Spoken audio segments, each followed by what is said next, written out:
গত কয়েকদিন ধরে অভিনেতা সাংসদ দেবকে নিয়ে যে গুঞ্জন জল্পনা শুরু হয়েছিল তার সূত্রপাত ছিল এই তিনটি ইস্তফাপত্র নিয়ে। কয়েকদিন আগেই রবীন্দ্র শতবার্ষিকী মহাবিদ্যালয়ের সভাপতি, ঘাটাল হাসপাতালের রোগী কল্যাণ সমিতির চেয়ারম্যান এবং বীরসিংহ উন্নয়ন পর্ষদের ভাইস চেয়ারম্যানের পদ ছাড়েন দেব।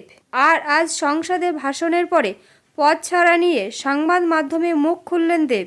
শোনা যাচ্ছে দেবের হঠাৎ এই তিনটি পদ থেকে ইস্তফা দেওয়ার কারণ নাকি আর্থিক দুর্নীতি। এই ইস্যুতে আক্রমণ শানিয়েছে বিজেপি। তবে আজ সংবাদ মাধ্যমে দেওয়া প্রশ্নের উত্তরে দেব বলেন, ঘাটাল কলেজে আমি সভাপতি ছিলাম 1.5 বছর। তার আগে ছাত্রীদের কলেজে ভর্তি হবার সংকটে ছিল মাত্র 15%।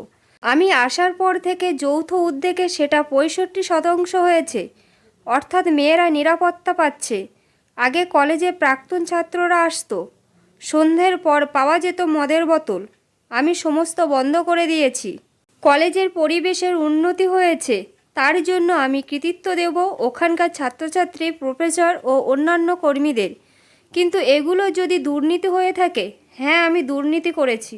ঘাটাল হাসপাতালের রোগী কল্যাণ সমিতি চেয়ারম্যান ছিলাম আমি, সেটাও মাত্র 1.5 বছর। শুনলাম সেখানেও নাকি আমি দুর্নীতি করেছি। ওখানে আগে অক্সিজেন সিলিন্ডার দেওয়া হতো রোগীদের।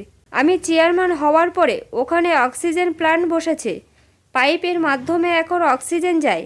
এটা যদি দুর্নীতি হয়ে থাকে, হ্যাঁ আমি দুর্নীতি করেছি। তিনি আরও বলেন, কেউ যদি প্রমাণ করতে পারে আমি টাকা নিয়েছি, শুধু রাজনীতি নয় ইন্ডাস্ট্রি ছেড়ে দেব। কিন্তু যারা আমার বিরুদ্ধে অভিযোগ করছেন, প্রমাণ না করতে পারলে তারা কি রাজনীতি ছেড়ে দেবে? সেই সঙ্গে তিনি আরও বলেন, আমি রাজনীতি ছেড়ে দেব